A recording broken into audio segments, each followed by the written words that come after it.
Shark tank में होने वाली जो बहुत सारी डील्स हैं जी। उनके बारे में ये कहा जा रहा है कि वो थ्रू नहीं हुई हैं, कितना सो सच है उसमें? सो हाँ, उसमें है थोड़ा बहुत सच। थोड़ा बहुत? थोड़ा बहुत सच है उसके Okay. अंदर, क्योंकि प्रॉब्लम क्या हुई है कि जो वीसीज हैं, जो शार्क्स हैं, of course they all are very busy including my self, we have our own businesses going on. तो बहुत सारी कंपनीज, जो बहुत सारी तो नहीं, सम ऑफ द कंपनीज जो आई हैं उनमें प्रॉब्लम ये हो गया कि दे लुक फैंटास्टिक, ओके।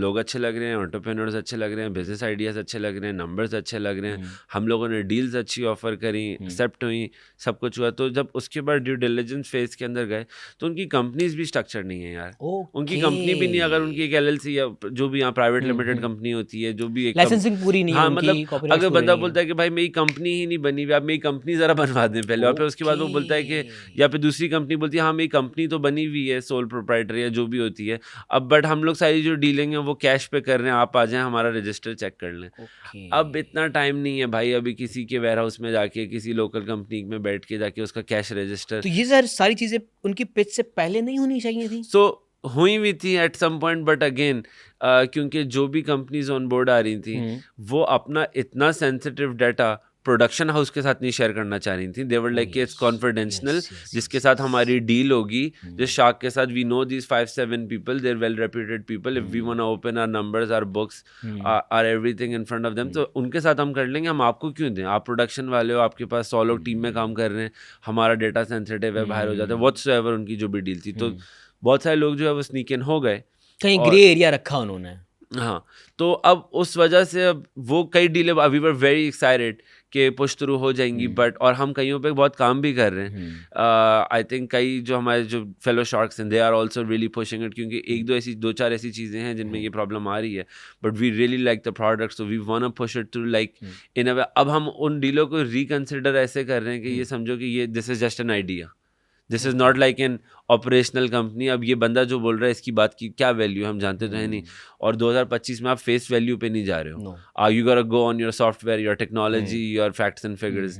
तो अब हम कई डील्स को जो है वो रिस्ट्रक्चर इस तरह कर रहे हैं कि जब कुछ प्रूव ही नहीं हो सकता तो we got to change the deal in the structure, कि अब करके दिखाओ। नंबर्स चेंज होंगे उसमें। अब उस तरह ऐसे होगा कि अब हम क्या करें, वो बंदा कुछ भी बोलेगा तो हम उसकी बात कैसे मान लें? मतलब उसकी फेस वैल्यू है, फेस वैल्यू पे तो मैं नहीं जा रहा। सही है। तो अब लॉजिक ये है कि हम लोगों ने कई लोगों की जो है वो कंपनीज को उनके साथ मिल के स्ट्रक्चर आउट करवाया कि किस फॉर्मेट में होना चाहिए, क्या उनके बैंक अकाउंट्स के स्ट्रक्चर होने चाहिए, और उनको बोला है कि भाई आप एक क्वार्टर 2 क्वार्टर इसको रन करो, our offer is on the table, it's open, we not going anywhere, हमें कोई टेंशन नहीं है। अगर आप ये चीज़ें अगर प्रूव नहीं कर सकते तो मैं कहाँ से चेक कर दूंगा?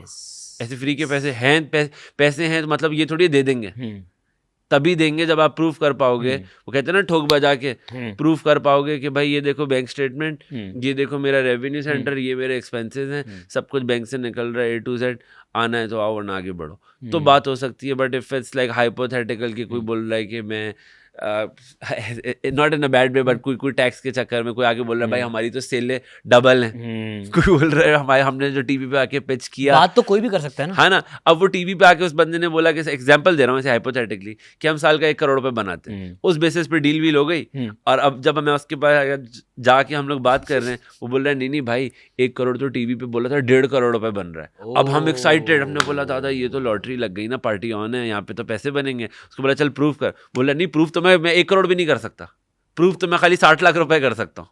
तो बाकी कहाँ है? अब बाकी का है वो, अब वो मसला आ जाता है। तो हम लोगों ने ये पुट इन करा है कि भाई हम वी डोंट माइंड, आप लोग जितने टैक्स पे करना है, जो करना है, जिस भी तरीके से करना है, but it has to be very legit. हम ऐसा हाइड एंड सीक नहीं खेल सकते कि हम पीछे बैक एंड से पीछे से देख रहे हैं कि क्या हो रहा है, फ्रंट एंड कुछ और है। सो हम लोग बहुत एक वाइट एरिया के अंदर काम करना चाहते हैं। इसी तरह की इन्हीं लाइंस पे एक वो डील भी थी जिसपे जो बाद में मीम्स ही बन गई थी, वो अंकल वाली डील, वो हाँ रिडिकुलस फिगर था भाई वो यार। वो हुआ ये कि I later on I spoke to the other contestants, और कई लोगों से जो शार्क टैंक के बाद पिचेस जो फाइनलाइज हुए थे, हमारी जिनसे डील हुई थी उनसे बातचीत हुई, तो उन्होंने ये बोला, इनफैक्ट ये जो सराफ वाले भाई हैं बिलाल, इन्होंने ही मुझे ये बात बताई। इन्होंने बोला कि वो जो जब ये जा रहे थे 300 करोड़ मांग, वो अंकल आए थे 3 करोड़ या 2 करोड़ मांगने के लिए, विच वॉज डिसेंट। वो साल का 5-7 करोड़ बनाते थे, तो वो मांग रहे थे 2-3 करोड़ मांगते, बात समझ में आती। तो जब उन्होंने ये देखा कि एक आगे वाला बंदा 150 करोड़ की आस लेके जा रहा है, तो उनका दिमाग जो है वो ट्रिप आउट हो गया. I think that's what happened. Okay. और ही इज लाइक कि छोड़ो पता नहीं पैसे मिले नहीं मिले, let's go on content. And he just came in and he started asking money. I got really mad and pissed off because I was like, what the hell man, this is not like in कोई comedy entertainment show नहीं है. हम अपना काम business छोड़ के यहाँ पर. वैसे उनको टेक्निकली कितने मांगने चाहिए थे? उनका आपने स्ट्रक्चर समझा यार मसला ये हुआ, वो फनी सीन भी हो गया थोड़ा सा, क्योंकि मैं बहुत, हम लोग अमेरिका में काम करते हैं तो हमारे जो जीरोज होते हैं वो कम होते हैं. Yes. पाकिस्तान में जीरोज ऐड ऑन होते Yes, जाते हैं. yes. अब उन्होंने आके बोला कि मैं 150 करोड़ मांग रहा हूँ. और वो हम लोग का जो बुकलेट थी शार्क टैंक की, उसके अंदर ना इतना छोटा सा कैलकुलेटर लगा हुआ था.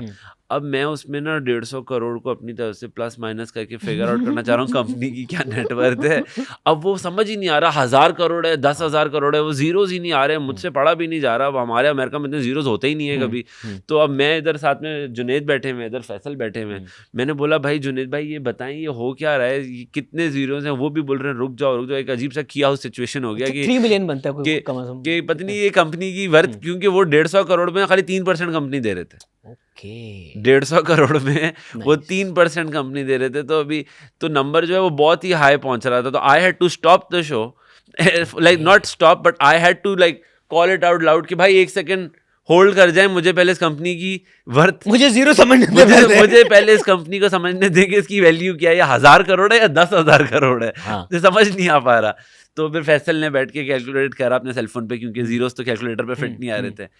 फिर we went from there. But I got really mad कि यार उसकी जगह कोई तमीज़ का एक बंदा आ जाता. मुल्क के अंदर वैसी अपॉर्चुनिटी की इतनी कमी है इन अ वे कि बहुत सारे लोग हैं जो रात में जब चाय पी रहे होते हैं लड़के, उनको सब आइडिया आ जाता है कि सुबह में किस तरीके से काम करना है. और वो कौम रात में 3 बजे तक चाय पीती है, पता नहीं सुबह कब उठती है. बट सुबह जब उठती है सारे आइडियाज डिलीट होते हैं. सुबह डिलीट होते हैं, क्योंकि एक बहुत मेजर प्रॉब्लम ये है कि nobody knows how to get funding. या तो आप अपने दोस्त के पास जाओगे, कैपिटल कहाँ से आएगा? कैपिटल के लिए आप अपने दोस्त के पास जाओगे, उससे लड़ाई हो जाएगी आपकी इवेंचुअली. और अगर आप अपने रिश्तेदार के पास जाओगे तो वो आपका फोन उठाना बंद कर देगा कि ये कोई मंगत टाइप आदमी है, हर वक्त पैसे मांगता रहता है. तो और बैंक आपको बिल्कुल ही, जिसको कहते हैं, आपको फ्री नहीं करेगी, आपसे बात भी नहीं करेगी अनलेस, क्योंकि आप वो आपको बोलेगी अपने बाप के घर के या दुकान के दफ्तर के कागज ले आओ, तो आपके बाप को छितर मारेंगे कि साले तू बैंक से कर्जा लेने लगा है, मेरी दुकान के ऊपर जमा पूंजी है हमारी है. सो जो यंग जो लोग हैं, people from their early 20s till their mid 30s, they're really aggressive and they have the aggression to move forward. But वो जो रात में चाय पे जो प्लान बनाते हैं वो बड़े अच्छे प्लान होते हैं by the way. बट सुबह उठ के वो ना सर ना पैर, वो अप्लाई कैसे करें उसको, कोई तरीका ही नहीं है. तो मैं इसलिए पेस्ट ऑफ हो रहा था कि अगर ये अंकल आके कॉमेडियन वाली हरकतें वहाँ पे नहीं करते तो इससे बेहतर किसी एक डिजर्विंग कैंडिडेट आ जाता और शायद उसका भी भला हो जाता, हमारा भी दो भला हो जाता, हम भी कोई 2 पैसे बनाने की उम्मीद होती, सही जगह एड ऑन हो जाते. असल बात ये थी. और फिर दूसरी बात ये कि शो की क्रेडिबिलिटी, मुझे ऐसे एकदम से उस टाइम पे किक इन ये हुआ कि कोई शो की क्रेडिबिलिटी भी हर्ट हो रही है ना. हम लोग सब काम छोड़ के सीरियसली 10 घंटे 12 घंटे लगा के काम कर रहे हैं, प्रोडक्शन वाले काम कर रहे हैं. वो बंदा आके बोल रहा है मुझे 150 करोड़ दे दो, उसका रिटर्न पीरियड था पता नहीं कोई 50 साल 100 साल का, कोई उसका रिटर्न आ रहा था उसके ऊपर भी बातें कर रहे थे अंकल. तो he really pissed me of. I got very mad. और मैं उनको बेसिकली जज नहीं कर सका क्योंकि वो दाढ़ी वाले अंकल थे, शलवार कमीज में टखने से ऊपर उनकी शलवार, साथ में उनका बेटा. तो ऐसे लग रहा था कि भाई बहुत ही कोई मुदब्बर से कोई सीरियस बात है. अभी कोई जवान लड़के कोई ऐसे कोई आते तो एकदम 2 मिनट में पकड़े जाते कि बोगस है. वो अंकल से मैं एक्सपेक्ट नहीं कर रहा था कि वो बिल्कुल ही हाँ बिल्कुल ही वो इस मोड पे आ जाएंगे, जोकिंग मोड पे आ जाएंगे. तो थोड़ा सा पिस्ड ऑफ हुए, बट सही है, part of the deal. But वो बहुत वायरल हुआ. The show people liked it later on, they were like it is good for our TV. हमारा पहला इंट्रोडक्शन ही उस शो से ही हुआ था. अच्छा ओके ये हो रहा है, अब देखना है. तो मुझे कई दफा बहुत सारे जो इंडियन में दोस्त हैं कहीं इधर उधर, मुझे इंडिया में बहुत वायरल हुआ. इंडिया में बहुत, जो अमेरिका में हम लोग इंडियन लोग इधर उधर मिलते हैं तो वो रेफर ही उससे करते हैं कि वो चाचा मियाँ आए थे और वो मांग रहे थे 150-300 करोड़. आई गेस चाचा मियाँ का ऑब्जेक्टिव पूरा हो गया. चाचा मियाँ का हो गया.